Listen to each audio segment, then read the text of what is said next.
Hello friends, welcome back to my YouTube channel legal and social awareness. मैं Karim Ahmad Siddiqui advocate.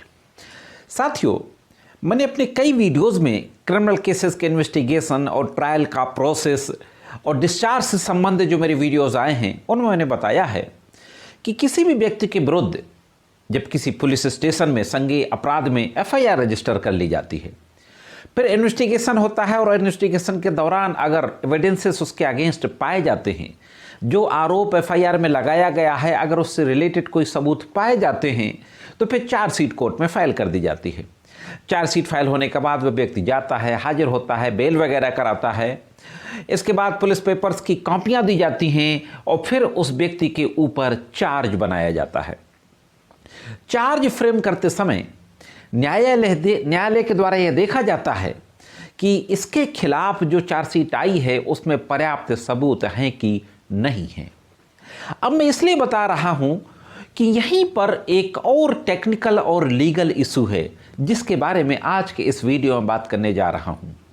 वह issue ये है कि केस डायरी के साथ चार्जशीट जो आती है कोर्ट में, उसमें उन तमाम एविडेंसेस को इन्वेस्टिगेटिंग ऑफिसर के द्वारा लगाया जाता है जो विवेचना के दौरान उसको मिलते हैं।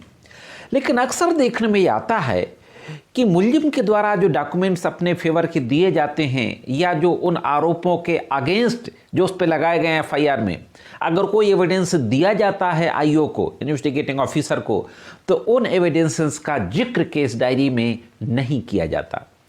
या अगर उस विवेचना के बाहर भी तमाम ऐसी बातें हैं जिनको आईओ तक पहुंचाया गया है लेकिन आईओ ने उनको केस डायरी में कंसीडर नहीं किया, तो क्या चार्ज बनते समय अभियुक्त जब डिस्चार्ज क्लेम करता है तो उन तमाम बातों को, उन तमाम डॉक्यूमेंट्स को भी न्यायालय के समक्ष दिखा सकता है और उनको बता सकता है?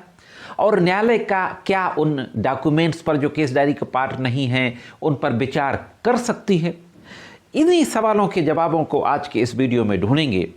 और एक बहुत ही लेटेस्ट जजमेंट है सुप्रीम कोर्ट का, अभी 21 नवंबर 2024 को डिलीवर हुआ है। इसी तरीके के फैक्ट थे, तो उस जजमेंट के बारे में भी बातचीत करेंगे।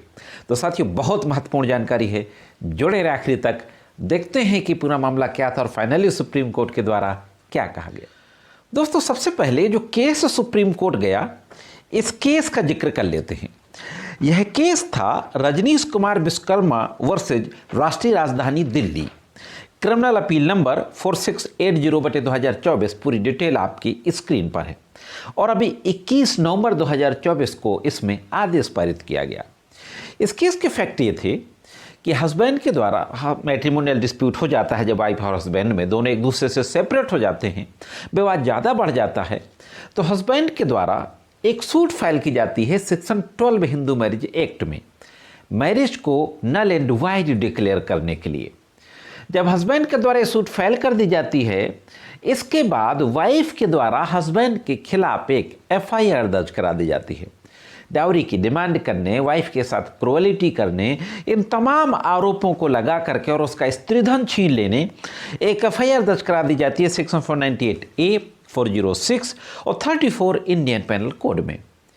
एफआईआर दर्ज हो जाती है एक तरफ। दूसरी तरफ जो नल एंड वाइड का मुकदमा हस्बैंड ने फाइल किया था फैमिली कोर्ट में, उसमें एक्स पार्टी जजमेंट हो जाता है। अब दोस्तों, इन दोनों चीज़ों के खिलाफ हाई कोर्ट में दोनों लोग जाते हैं। जो नल एंड वाइड का एक्स पार्टी ऑर्डर डिक्री हुआ था, उसके अगेंस्ट वाइफ जाती है और अपील फाइल करती है हाई कोर्ट के समक्ष। और जो एफआईआर हुई थी, उस एफआईआर को चैलेंज किया जाता है और क्वेश्चन के लिए हाई कोर्ट में हस्बैंड के द्वारा एक पिटीशन दाखिल की जाती है। तो अब देखते हैं दोस्तों कि हाई कोर्ट में क्या होता है और इसके बाद सुप्रीम कोर्ट में क्या होता है। दोस्तों, हाई कोर्ट की बेंच के द्वारा दिल्ली हाई कोर्ट दोनों पार्टियों को सुनने के बाद यह कहा जाता है कि जो नल एंड वाइड डिक्लेयर करने का जो आर्डर है, एक्स पार्टी डिक्री, और जो वाइफ ने उसके अगेंस्ट अपील दाखिल की, इन बिंदुओं को भी, यानी डिक्री के ऑर्डर को और अपील को, इन सब तमाम दस्तावेजों को भी चार्ज बनाते समय क्वेश्चन पे कोई ऑर्डर नहीं किया जाता। ये कहा जाता है कि जाइए आप लोअर कोर्ट के समक्ष डिस्चार्ज एप्लीकेशन मूव कीजिए। तो डिस्चार्ज पे सुनवाई करते समय इन दस्तावेजों को भी ट्रायल कोर्ट देखे। कौन दस्तावेजों को? जो वाइफ ने अपील दाखिल की नल एंड वाइड ऑर्डर के खिलाफ और नल एंड वाइड ऑर्डर जो एक्स पार्टी हुआ, डिक्री हुआ, इन चीज़ों को भी देखा जाए। High court, Delhi high court के द्वारा ट्रायल कोर्ट को इस तरीके का निर्देश दिया जाता है और वापस भेज दिया जाता है मामले को। अब इस आदेश के खिलाफ यह अपील दाखिल होती है सुप्रीम कोर्ट में। जो अपील मैंने भी बताया 4680/2024 रजनीश कुमार विश्वकर्मा। यहाँ पर जो अहम बात उठाई जाती है कि सेटल प्रिंसिपल है कि चार्ज के समय, at the time of the framing of the charge, case diary के साथ इन्वेस्टिगेटिंग ऑफिसर के द्वारा जो डॉक्यूमेंट सबमिट किए गए हैं कोर्ट में, कोर्ट सिर्फ उन्हीं डॉक्यूमेंट पे कंसीडर करेगी, उन्हीं पे विचार करेगी। Out of the case diary किसी भी तरीके के डॉक्यूमेंट पे विचार नहीं करेगी, ये आर्गुमेंट किया जाता है। अब देखते हैं कि सुप्रीम कोर्ट के द्वारा कौन सी महत्वपूर्ण टिप्पणियां की जाती हैं और फाइनली क्या आदेश दिया जाता है। दोस्तों, सुप्रीम कोर्ट के जस्टिस अभय एस ओक और जस्टिस एजी मसीह की बेंच के द्वारा इस मामले की सुनवाई की जा रही थी। सुप्रीम कोर्ट की बेंच के द्वारा एक महत्वपूर्ण केस ला का जिक्र किया जाता है। ओडिशा राज्य बनाम देवेंद्र नाथ पाधी 2005 का मामला है। एसीसी में पब्लिश हुआ था, पूरी डिटेल आपके स्क्रीन पर है।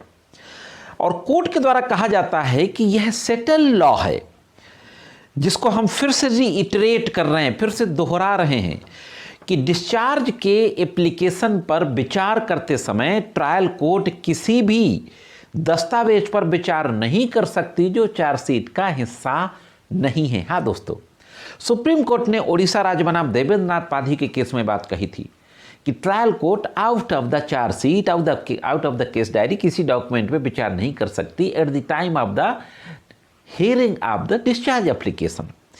आगे एक महत्वपूर्ण बात कही जाती है कि कम से कम ये कहा जा सकता है कि हाईकोर्ट ने आरोप तय करते समय नल एंड वाइड के आदेश और दूसरे प्रतिवादी द्वारा पेश की गई अपील पर विचार का निर्देश देकर बड़ी गलती की है। सुप्रीम कोर्ट ने कहा कि हाई कोर्ट का जो ऑर्डर है कि अपील को, नल एंड वाइड के एक्स पार्टी डिक्री ऑर्डर को कंसीडर करें जो चार्जशीट का हिस्सा नहीं है, दैट इज इलीगल ऑर्डर। गलती की है हाई कोर्ट ने।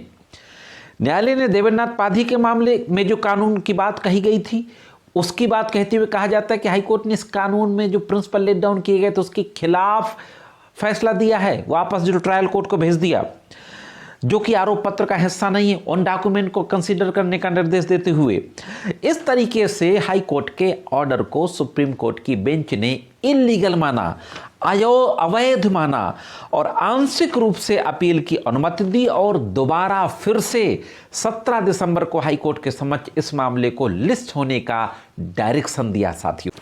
तो हाँ दोस्तों, तो यह एक सेटल लॉ आ गया डिस्चार्ज पे। हालांकि पहले से भी सेटल लॉ था, लेकिन फिर से एक डिवीजन बेंच की सुप्रीम कोर्ट की एक रूलिंग आ गई, आउट ऑफ द चार्जशीट किसी भी डॉक्यूमेंट पे विचार नहीं किया जाएगा। यह थी दोस्तों एक महत्वपूर्ण जानकारी। कैसे लगी कमेंट्स करके जरूर बताएं। जाने से पहले जरूर कहना चाहूँगा कि अगर आप चैनल में नए हो, वीडियो को पहली बार देख रहे हो, तो चैनल को सब्सक्राइब करके बेल बटन को हिट करके ऑल पे जरूर सेट कर दें। आज के एपिसोड में सिर्फ इतना ही। मिलते हैं किसी अन्य एपिसोड में कानून की कुछ अन्य जानकारियों के साथ। तब तक महत्वपूर्ण कानूनी जानकारियों के लिए देखते रहें लीगल एंड सोशल अवेयरनेस।